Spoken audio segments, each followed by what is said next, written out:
যারা জান্নাতে যাবেও না, জান্নাতের গন্ধ পাবে না, যদিও জান্নাতের গন্ধ 70 বছরের পর থেকে পাওয়া যায়।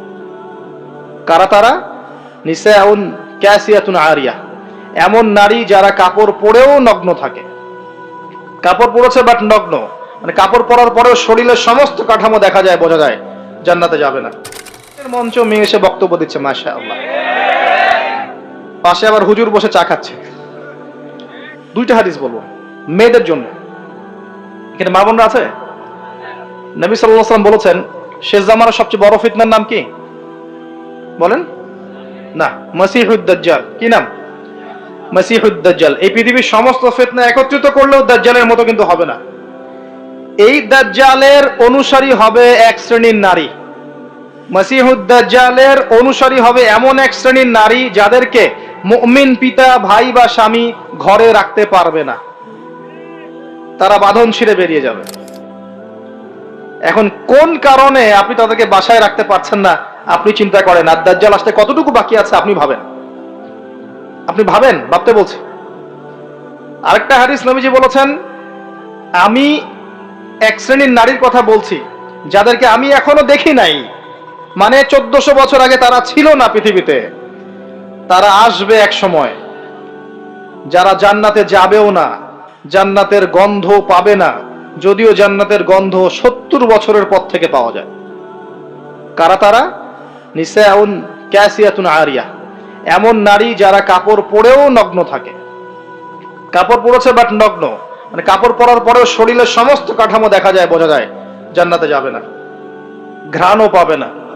মুইলাতুন মামেলাত, এরা নিজেরাও আকৃষ্ট হয়, অন্যকেও আকৃষ্ট করে। এখন আছে না 4 নাম্বার, নারীর অবমাননা। এটা কি ওই আইয়ামে জাহিলিয়াতকে হার মানায়নি?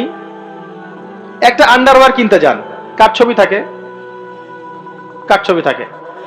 ওই ছবি আন্ডারওয়্যার তো পরবেন আপনি, ওখানে মহিলা কি করছে? ইভেন একটা গাড়ি কিনতে যান, দেখবেন সেখানে একটা মডেল কে দাঁড়িয়ে আছে, ছেলে না মেয়ে? মাশাআল্লাহ।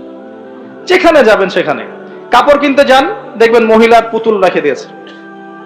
ওই পুতুলের মধ্যে মেয়ের কাপড়টা না পরালে ব্যবসা হবে না ভাই।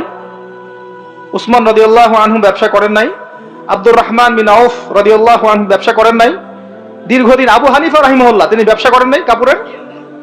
আমাদের ইমাম আবু হানিফা রাহিমাহুল্লাহ ব্যবসা করেননি কাপড়ের? উনার দোকানে এরকম ডল ছিল।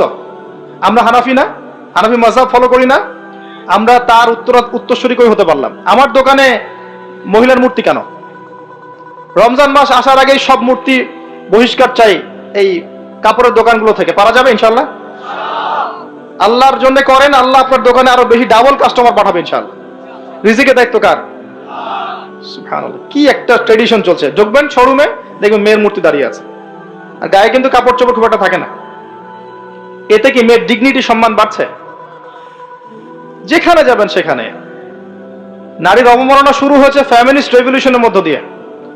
যখন ফ্রি মিক্সিং আমরা অ্যালাউ করে দিয়েছি এবং এটাকে আমরা পাপ মনে করছি না, পর্দার বিধানটাকে আমরা ফরজ মনে করছি না, যখন পর্দার কথা বলা হচ্ছে উল্টা বলছে পর্দা করলে এই যুগে কেমন করে আমি এখানে জব করব?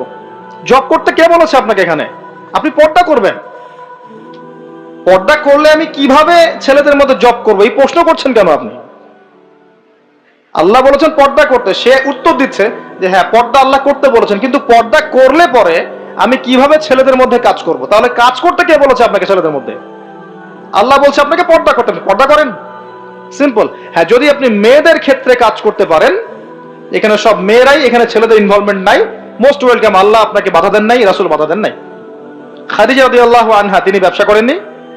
তার চেয়ে কি বড় ব্যবসায়ী হয়েছেন আপনি? আয়েশা রাদিয়াল্লাহু আনহা হাজার হাজার হাদিস শেখান নাই? তার চেয়ে বড় শিক্ষিত হয়েছেন? কি প্রমাণ করতে চাচ্ছেন? বরং নিজের মনটাই তো আপনার ঠিক নাই, নিজের নফসের মধ্যেই ত্রুটি আছে। এরপরে আবার দেখবেন যে নিসাউন কাসিয়াতুন আরিয়া, কাপড় পরেও নগ্ন হয়ে ঘুরছে না? কাপড় পরেও মহিলারা নগ্ন হয়ে ঘুরছে না? গেঞ্জি আর জিন্স পরে ঘুরছে না? টি শার্ট পরে ঘুরছে না? এগুলো দেখার জন্য কি চোখ দিতে হয় না চোখে পড়ে যায়? ডান বাম এদিক ওদিক যেদিকেই তাকাবেন সেদিকেই দেখতে পারবেন। আপনি চোখটা রাখবেন কোথায়? আকাশের দিকে নাহলে মাটিতে? দুটোই সেফ অপশন দেখি আমি। হাঁটার সময় আকাশের দিকে তাকায় হাঁটবেন, নাহলে মাটির দিকে তাকায় হাঁটবেন। এছাড়া কোনো অপশন দেখা যায় না। শহরে তো আরো মারাত্মক অবস্থা। যেখানে যাবেন, দোকান, শপিং মলস, ব্যাংক, এয়ারপোর্ট, আপনার পলিটিক্যাল মিছিল, আপনার সামাজিক সংগঠন, যেখানে ঢুকবেন সেখানেই ফ্রি মিক্সিং। কোন কোন ক্ষেত্রে আমরা দেখেছি, এই বছরও দেখেছি, ওয়াজ মাহফিলের মঞ্চ মেয়ে এসে বক্তব্য দিচ্ছে, মাশাআল্লাহ, পাশে আবার হুজুর বসে চা খাচ্ছে।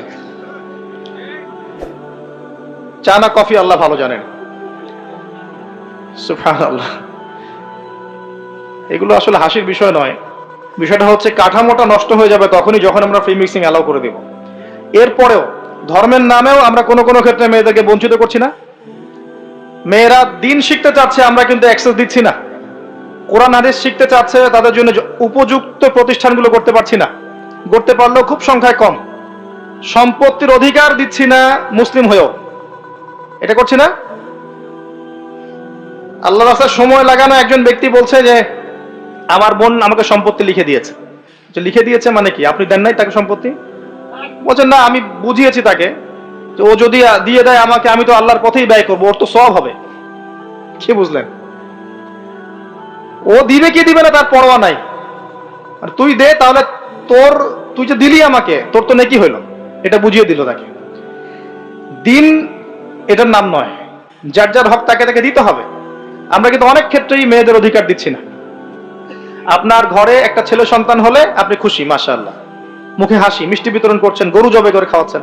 মেয়ে হলে আপনার আত্মীয় আপনাকে ফোন দিচ্ছে যে বাবা এবার তো দুঃসংবাদ, পরের বার ইনশাআল্লাহ সুসংবাদ হবে। কে বলছে আমার জন্য দুঃসংবাদ? আমি তো হ্যাপি, আমার ঘরে মেয়ে আসছে। মেয়ে কন্যা সন্তান লালন পালন করলে কি হবে? নবী সাল্লাল্লাহু আলাইহি ওয়াসাল্লাম বলেছেন জাহান্নাম থেকে ঢাল হয়ে যাবে মেয়েরা। সুবহানাল্লাহ। যার ঘরে আল্লাহ পাক কন্যা সন্তান দিয়েছেন এবং তাদেরকে উপযুক্ত তরবিয়াতে সে বড় করেছে, সৎ পাত্রে পাত্রস্থ করেছে, বিয়ে শাদী দিয়েছে, এই কন্যা সন্তানরা কিয়ামতের মাঠে জাহান্নামের জন্য ঢাল হয়ে যাবে ইনশাআল্লাহ।